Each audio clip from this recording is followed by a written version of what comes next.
The new director terminated me in front of everyone. "You've done some nice work, but you've become a bottleneck," he said. Everyone laughed. Then the company founder, who rarely showed up, replied from the back, "Do you even know who she is?" The laughter hit me harder than his words. 80 faces turned toward me, some smirking, others pretending to check their phones as the new director, Alex Grant, stood in front of the screen with my name highlighted in red. "You've done some nice work, Lily," he said, smiling like a surgeon about to make the first cut. "But you've become a bottleneck." The conference room was too bright, the air too still. For a moment, I thought I had misheard him. A bottleneck?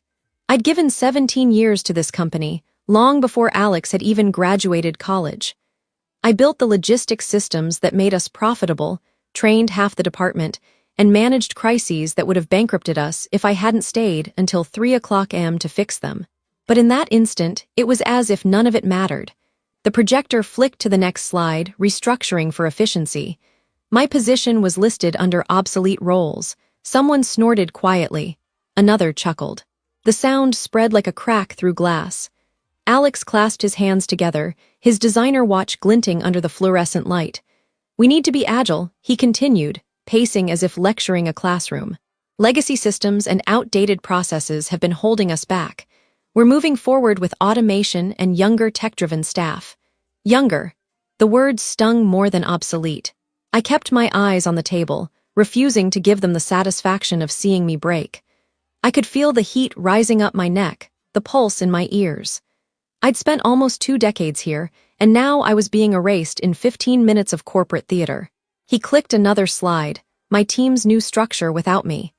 "Effective immediately," he said, "Lily's department will transition under Tyler Chen. He'll lead the implementation of our new platform." Tyler, my former intern, sat up straighter, trying not to look proud. The same kid I'd mentored, the one who'd once asked me to review his graduate school application, now nodded like a puppet, pretending he deserved it. I gripped the edge of my chair until my knuckles whitened. Every instinct screamed to stand up, to defend myself, to say something. But all I could do was sit there frozen, the humiliation washing over me in waves. Then from the back of the room, a voice cut through the silence.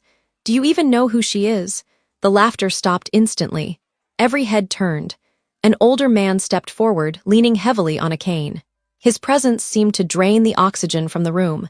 It took me a heartbeat to recognize him. Edward Kane, the company's founder. He rarely appeared at these meetings anymore. I hadn't seen him in person for years. Alex blinked, caught off guard. "Mr. Kane, I'm quiet." The word wasn't loud, but it carried decades of authority. He took a few slow steps forward, his eyes locked on Alex. "Do you have any idea who you're talking to?" The room fell completely silent. I could hear the hum of the projector, the faint creak of someone shifting in their chair. "This woman," Mr. Kane said, pointing his cane at me, "built the foundation you're now standing on. When our systems crashed back in 2008, she rebuilt them from scratch while half the company panicked. When we nearly lost the Jupiter contract, she stayed for 72 hours straight to save it." My throat tightened. I remembered those nights. No sleep, empty coffee cups, the faint hum of servers, but I'd never expected anyone to remember. And yet here he was listing the years I thought had vanished into oblivion. He turned to Alex. "You call her a bottleneck. You should be thanking her every day you have a job here." Alex's jaw clenched, but he kept his tone smooth. "With respect, sir, I value her contributions, but business evolves. We can't live in the past. Business evolves because of people like her." Mr. Kane interrupted sharply, not by replacing them, but by learning from them. For the first time in my life, I saw the director of operations, the man who humiliated me moments ago, struggling for words.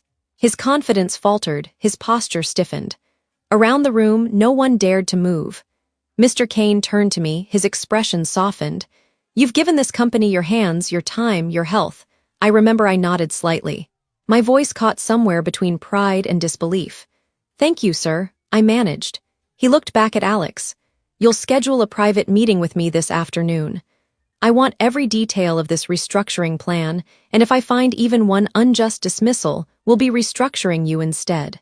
Alex opened his mouth, then closed it again. He looked pale now, his earlier smirk gone. Mr. Kane tapped his cane once against the floor. The meeting adjourned. He turned and left without another word. The door clicked shut behind him, leaving a stunned silence in his wake. One by one, people began gathering their things, whispering under their breath. Tyler avoided my eyes. Alex stared down at his laptop, pretending to type. I sat there for a moment longer, my pulse finally slowing. For 17 years, I'd been the one holding everything together quietly, invisibly. And in a single moment, the man who built this company had reminded everyone of it. But as I walked back to my office, I couldn't shake one thought. This wasn't over. Because if there was one thing I'd learned in all those years, it was this. Public humiliation is never just an accident. It's a move. And every move deserves a response. When I got back to my office, the open plan floor fell silent. Conversations cut off mid-sentence, keyboards stopped clicking, and everyone suddenly found something fascinating on their screens. No one looked at me directly, but I could feel their glances like static in the air. I closed the door quietly. The sound of it shutting felt final, like sealing myself off from the company I'd helped build. My desk looked exactly as it had for years. Neat stacks of reports, color-coded binders, a photo of my daughter on her first day of college. Nothing had changed on the surface, but everything had. For a long moment, I just stood there trying to process what had happened. The humiliation still burned under my skin. Mr. Kane's defense had stunned everyone, including me, but it didn't erase the damage. Alex had called me obsolete in front of the entire company. That stain wouldn't wash off easily. A soft knock broke the silence. The door creaked open and Tyler stepped in. "Lily," he said carefully. "Can we talk?" I studied him. He looked nervous, which was something. "You're the new head of operations," I said, keeping my voice even. "You don't need my permission to talk." He winced. "I didn't know Alex was going to do it like that," he said quickly. "He told me the restructuring would be private. I swear I didn't." "Tyler," I interrupted. "Don't. You sat there and said nothing." He shifted uncomfortably. "I couldn't risk." "I know," I said quietly. "You couldn't risk your position." He opened his mouth, then closed it again. The silence stretched until he muttered, "I'm sorry," and left. When the door shut again, I sat down and pressed my palms against the desk. I wasn't angry at Tyler. He was young, ambitious, and terrified. I'd been him once, but that didn't make the betrayal easier. A notification pinged on my computer. Mandatory HR meeting, 3:00 p.m. My stomach tightened. Damage control, I thought. They'd be scrambling to contain the fallout from Kane's outburst. At 3 sharp, I walked into HR's glass-walled office. Emma, the HR manager, gave me a sympathetic smile that didn't reach her eyes. "Lily, please sit down." Alex was already there, arms folded. He looked composed again, though a faint tension rippled around his mouth. "Let's keep this professional," he said. "Professional?" I almost laughed. Emma cleared her throat. "Mr. Kane's comments this morning created some confusion." She began. "We're reviewing all restructuring decisions to ensure compliance with policy. In the meantime, Lily, your role remains under evaluation." "Under evaluation," I repeated. "Meaning," Alex leaned forward. "Meaning nothing is finalized yet. We'll determine the best fit for your experience moving forward. You've been with the company a long time." We value that his tone was smooth, but his eyes gave him away. He wasn't apologizing. He was regrouping. "I see," I said.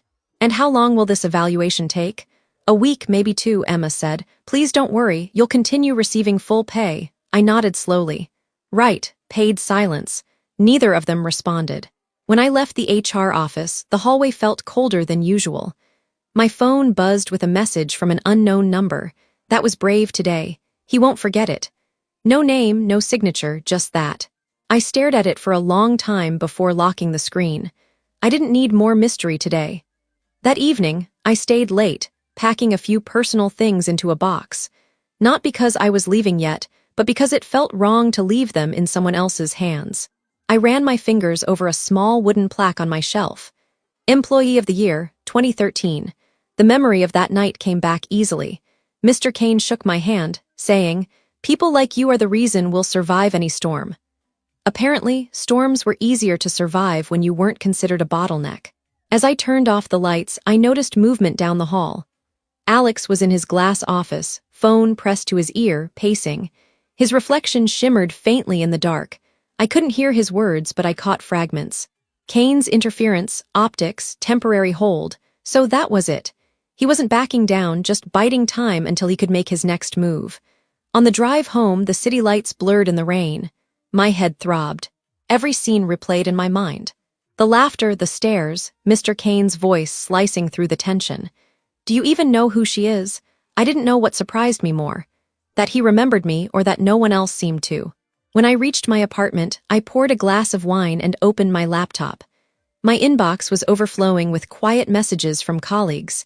That was brutal. Are you okay? He had no right to humiliate you. Kane really put him in his place. And one that stood out, be careful, he's already planning something. HR is just a smoke screen, no name again. I stared at the message for a long time. My instincts told me it was true. People like Alex didn't forget public embarrassment. They retaliated quietly, efficiently. I leaned back in my chair, the glow of the screen reflecting off my wine glass.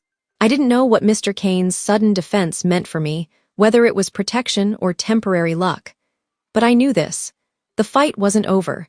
And if Alex thought I was just an aging obstacle he could quietly push aside, he'd soon learn something about women like me.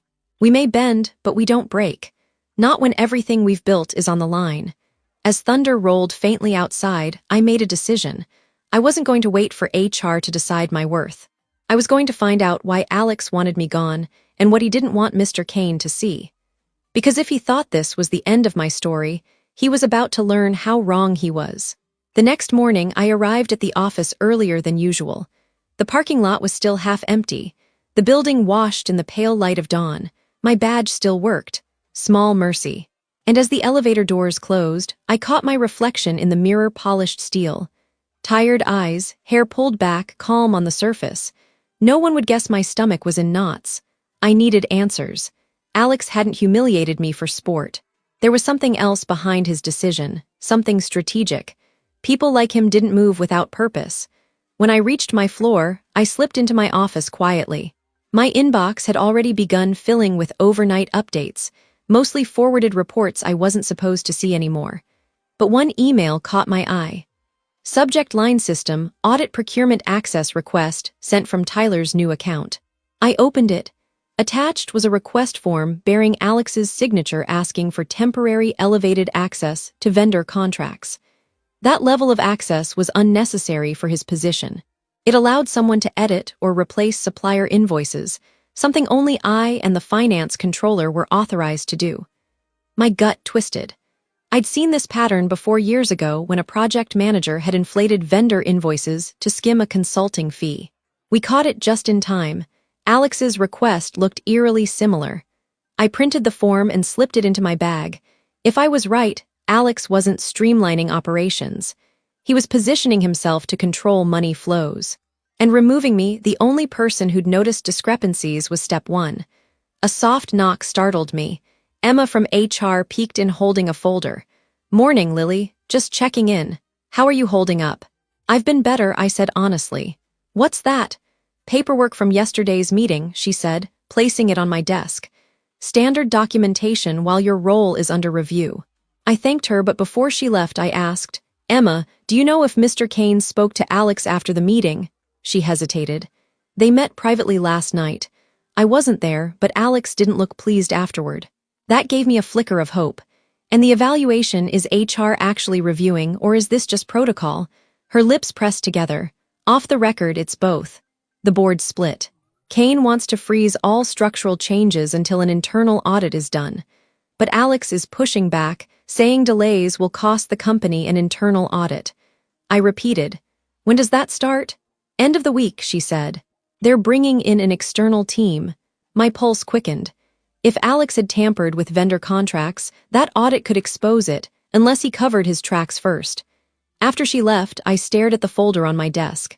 I couldn't sit and wait for someone else to uncover the truth. I opened my old system dashboard, still active thanks to a small oversight in its offboarding procedure, and began searching transaction logs from the past 2 months. It didn't take long. I found a series of unusual payments funneled through a new vendor account called ALX Consulting. The initials didn't even try to be subtle. The amounts were just below the threshold that triggered secondary approval. Classic trick. I took screenshots, encrypted them, and saved them to a flash drive I kept on my keychain. My hands trembled slightly. This wasn't just about me anymore. This was corporate fraud. At 9:05 a.m., the office began filling. Conversations floated through the air. Tyler walked by pretending not to see me. Then, as I was about to close my laptop, an unexpected voice came from the doorway. "Early start, Miss Hanley." Alex stood there, coffee in hand, smile perfectly measured, still dedicated even while on review. Impressive, I forced a calm tone. Old habits. He stepped inside uninvited and leaned casually against the desk. "Listen, about yesterday, things got a little intense. I hope you understand this is nothing personal." "Of course," I said evenly, "purely business." He studied me, his eyes sharp, calculating.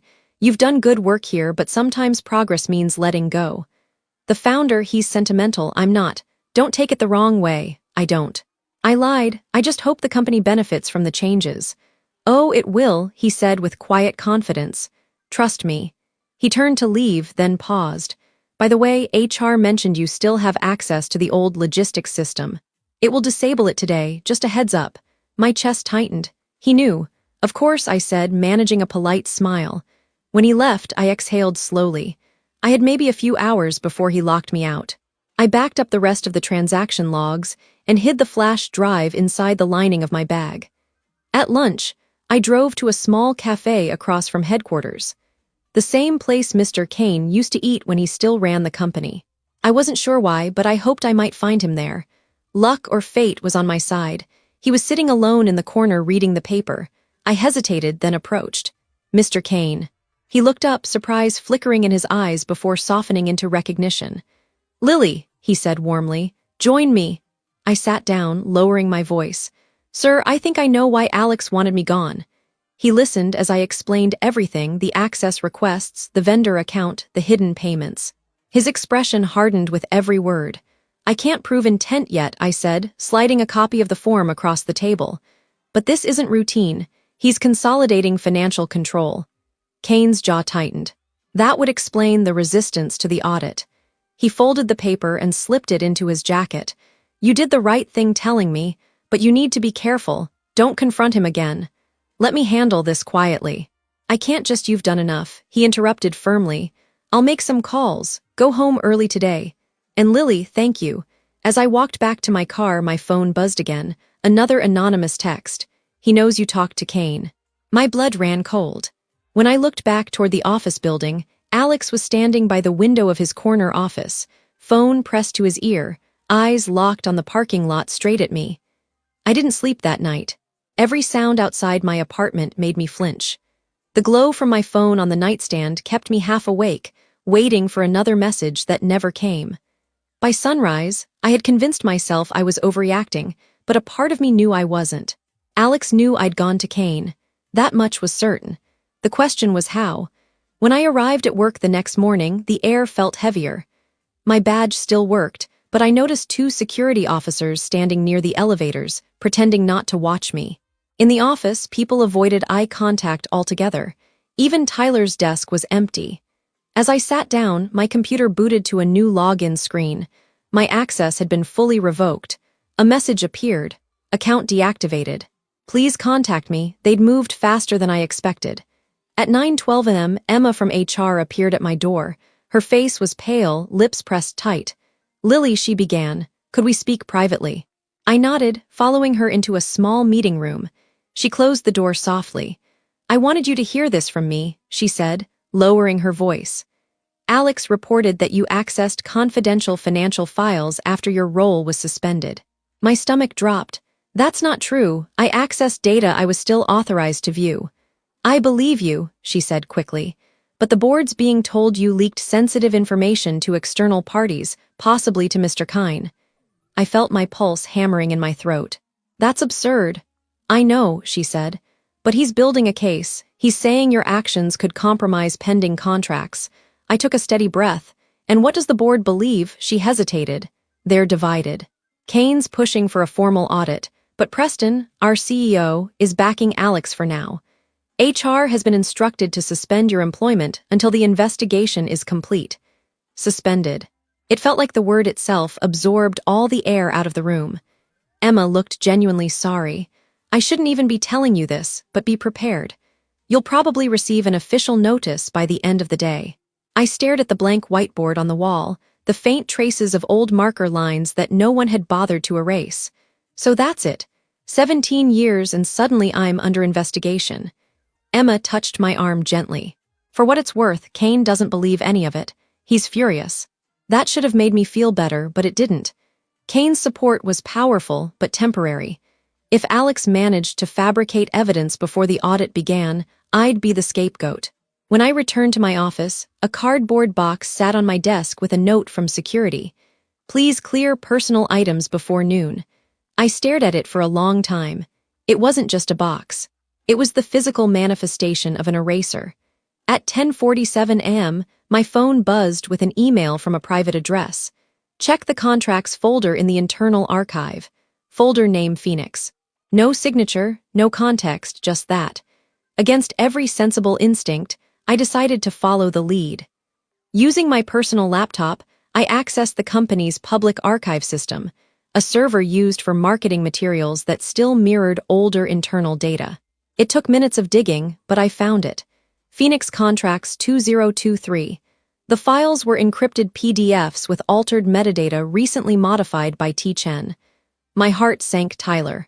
I opened one file using a decryption tool I'd helped test years ago. Inside were purchase orders and payments tied to the same fake vendor name, ALX Consulting. But now it is worse. Tyler's digital signature had been appended to them, effectively making him look like the culprit.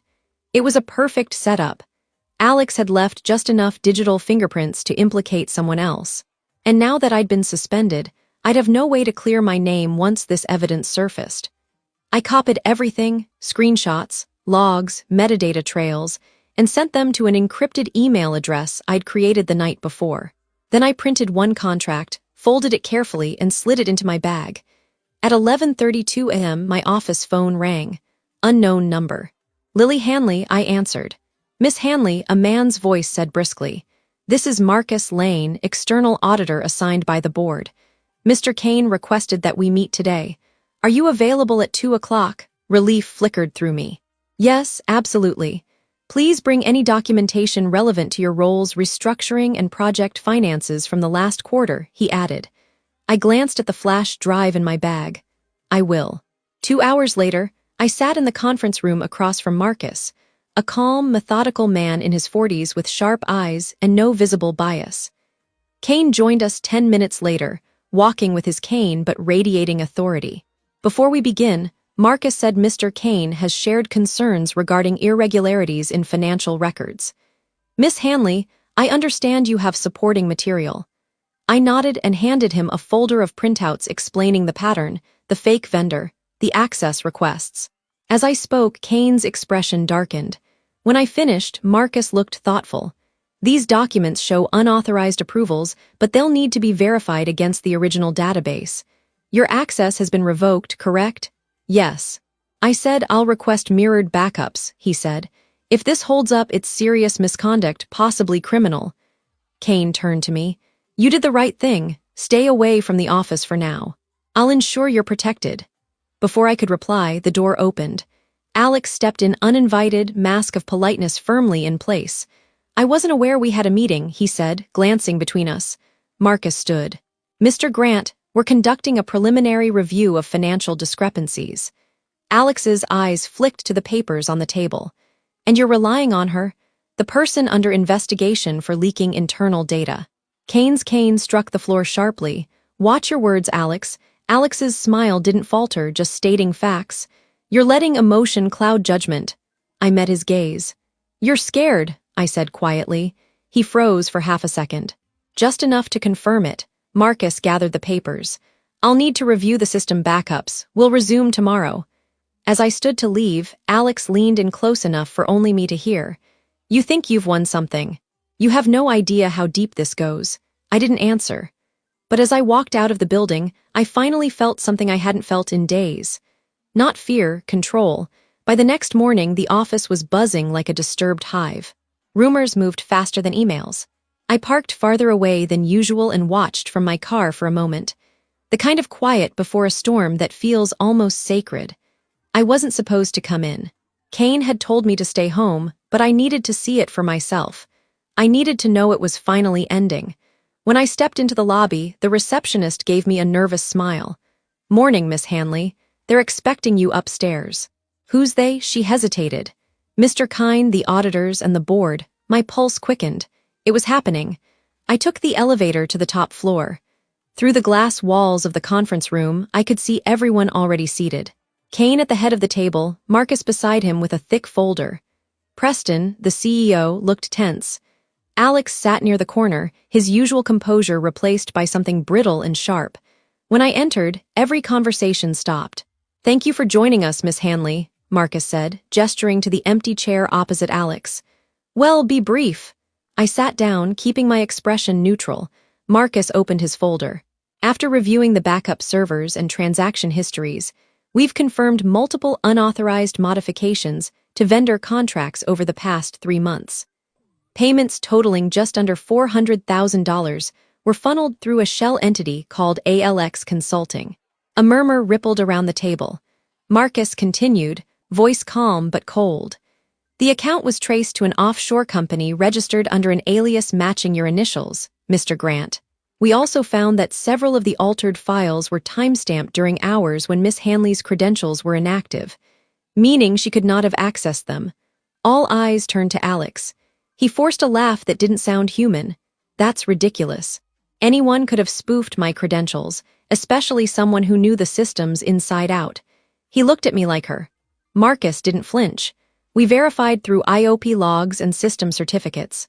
The activity originated from your office computer, Mr. Grant.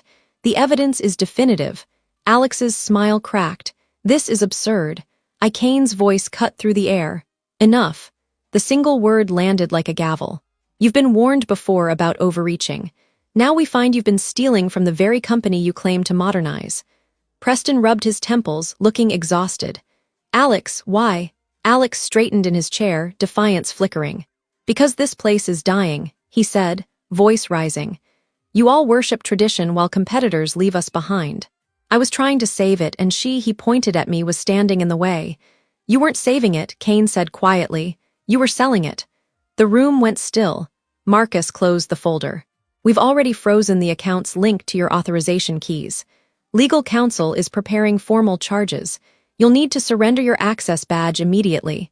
For a moment, Alex just sat there stunned. Then his jaw tightened. "You'll regret this." He spat, rising abruptly. "All of you." He stormed out, the door slamming behind him. The echo lingered long after his footsteps faded. Preston sighed deeply, his shoulders sagging. 17 years, he said, turning to me. "You warned us about the human cost of rushing modernization. I should have listened sooner." Kane placed a hand on the table. "We'll correct it now." He looked at me. "Lily, I owe you an apology. You didn't just protect this company. You protected its soul." I swallowed hard, the weight of months finally catching up to me. "I didn't do it for gratitude," I said quietly. "I just didn't want to see everything we built destroyed." Preston nodded. "The board has already agreed to reinstate your position. And not just that, we want you to lead the new Quality and Ethics Division. Direct access to the board. No intermediaries." For a second, I couldn't speak. "You're serious?" Kane smiled faintly. "Completely." Relief flooded me so quickly, it almost made me dizzy. 17 years of work, humiliation, and fear, validated in a single moment. I thanked them both and stepped outside. Through the window, I could see security escorting Alex out of the building. His shoulders rigid, his gaze fixed straight ahead. It should have felt triumphant. Instead, it felt strangely hollow. When I returned to my old office, a few coworkers looked up. No one laughed this time. Tyler approached me hesitantly. "Lily, I'm sorry for everything. I didn't know what he was doing." "I know," I said. "Now you do. Learn from it." He nodded, eyes lowered. That evening, after the official announcement went out, I stayed behind, standing by the window as the city lights blinked to life. My reflection stared back, older, steadier, maybe a little wiser. Kane stopped by before leaving. "You could have walked away," he said. "Most people would have. I almost did," I admitted. "But sometimes walking away feels like letting someone else write the ending for you." He nodded thoughtfully. "Then I'm glad you stayed long enough to finish the story yourself." When he left, I turned off the lights. The office was quiet again. Just the soft hum of the machines I once feared would replace me. They hadn't. They never could. The next morning, I arrived early, coffee in hand, same as always. My nameplate had been reinstalled outside my office door, clean, polished, like it had never been removed. But inside, I left one thing unchanged: the small wooden plaque on my shelf. Employee of the Year, 2013. I smiled. Not because of what it represented, but because of what it reminded me. Progress doesn't mean erasing the past. It means building on it. And sometimes the quietest person in the room, the one you call a bottleneck, is the only reason everything still works.